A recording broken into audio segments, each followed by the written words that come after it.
There are several dangers out there for people who are looking to defend themselves on the street. And I'm not just talking about the human predators out there that are looking to prey upon the weak, the old, the young, people that they look as an easy mark. What I'm talking about are the people out there roaming the internet, roaming the martial arts magazines, roaming the strip malls, looking for an easy mark. The bottom line is this: 99.99% of the instructors out there have never been in a fight in their entire lives. 99.9% of the instructors out there trying to teach martial arts are teaching things that have absolutely no place on the street. Now, I have no problem with learning martial arts if you want to learn about the culture of a particular country, if you want to get in shape, participate in a sport. I think those are all wonderful things, and I have absolutely nothing against the martial arts. I particularly have a black belt in the martial art Hapkido, haven't trained in it for many years, and I don't teach it at all anymore. And I would never go ahead and try to teach a martial art to somebody. My problem with martial artists is when they don't have the same respect to people like me who have actually been on the street, been in fights, and teach things that work, okay? I have the respect to say, I'm not a martial arts instructor, go to somebody else who can help you, because I can't. But there are a lot of martial artists out there that are just looking to make the quick buck, and they will teach you something that may have worked 3,000 years ago, who the hell knows anymore, and they will tell you that it will work on the streets these days. Well, I'm here to tell you that it won't. I went ahead and I spent many years of my life getting a black belt in Hapkido.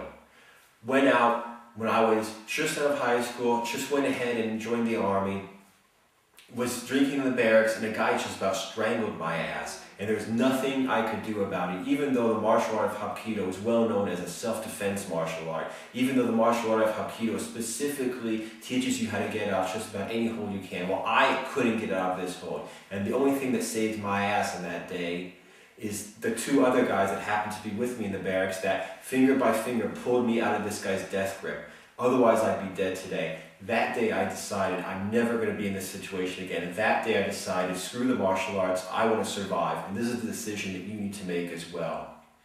The bottom line is this: when you're standing on the street, when somebody's standing in front of you and he wants to hurt you, he wants to rape you, he wants to kidnap your child, there's only one important question that you need to have the answer for. Are you going to smash him, or is he going to smash you?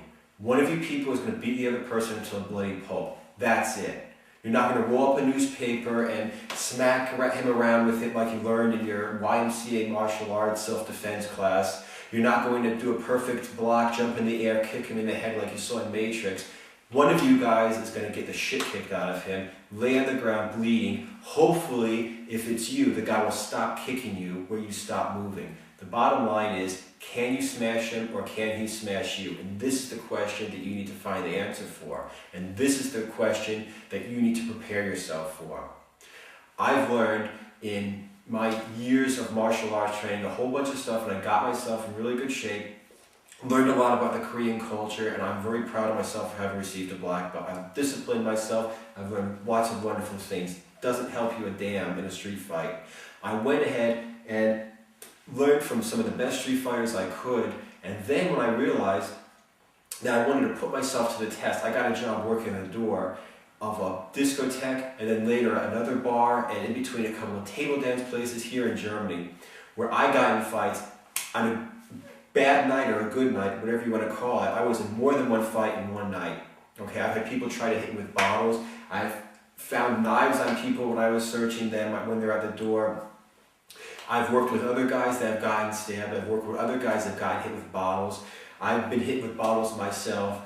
These are some serious fights. This is a serious situation. I can tell you, I know exactly what works. I know exactly what doesn't work. And the rough and tumble stuff that I learned working the door and from the other street fighters and from experimenting and actually testing this shit in real life, I can tell you that it's not pretty, but it's not hard to learn, and it doesn't take a long time to learn. The bottom line is this: if somebody tells you, yes, you could just step at 45 degrees, block a punch, twist his arm, hold him on the ground, he's blind to you.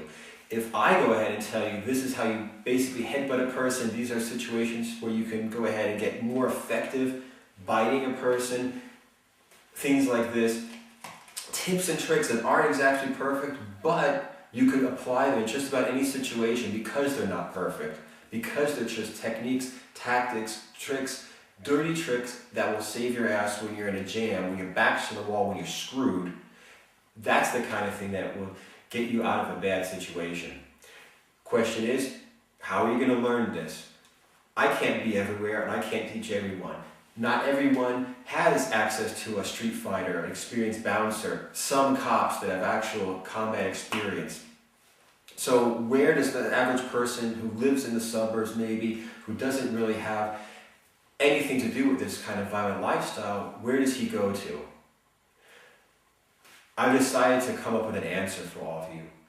What I've come up with is a Street Fighter's Mastery Program. Bottom line is I'm going to start out at the very beginning with some of the dirtiest tricks that you can learn right away. Progress into some of the mental techniques used. I got bitten once. It hurt like hell. The techniques that I have developed to overcome pain and to fight on are what saved my ass when I had to reach into this guy's eyes, pull his head open, get my arm out of his mouth. Okay? I've worked down in the disco. There are only like 15, 20 people. You can work there alone. Fine. The only problem is if 10 of those 15 people are assholes looking for fights, one person is a little bit too little to be working this room. But I had to do it.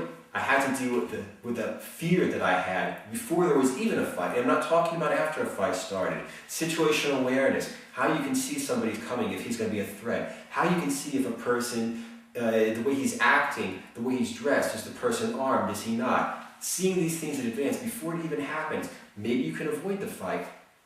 And if you can't avoid the fight, at least get prepared for it. Then I continue to teach you some of the knockout techniques, the best knockout and knockdown techniques that I've ever learned, that I've ever used, that other street fighters have ever taught me.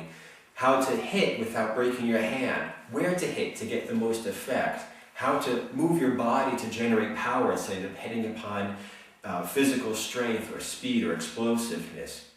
I continue to teach you how to go ahead and get out of any situation in terms of standing on the ground, being pressed against a wall, how to deal with multiple attackers, everything that I learned. But I'm going to do this every single week by giving you just one lesson to avoid information overload. I'm not going to give you a whole box full of CDs. You might look at the one or the other and you never really learn anything. I'm going to just teach you, this is the lesson for this week.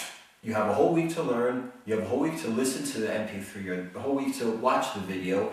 Learn this. And next week you're going to get your next lesson. And like I said, it's the most important stuff in the beginning, getting to more specific stuff towards the end. So go ahead and look down below this video and you'll see a little bit more specifically the things I'm going to be teaching you. It's going to be over 52 weeks, over an entire year, and it's going to cost less than $20 a month. Okay? Pay in full upfront.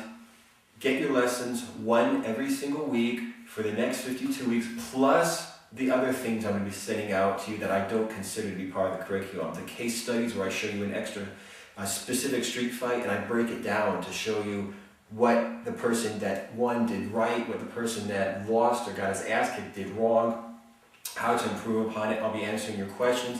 I'm going to get you a lot of stuff. Like I said, just look down here to see a little bit more specifically what I'm going to be teaching you.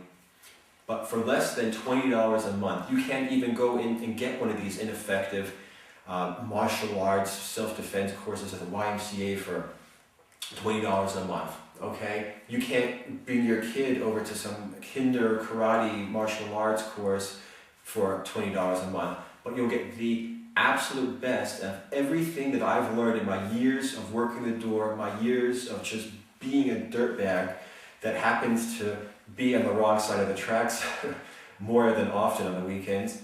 Everything that I've learned that has saved my ass, and I'm sure will save your ass too, if you learn it and if you have to use it. So the choice is yours.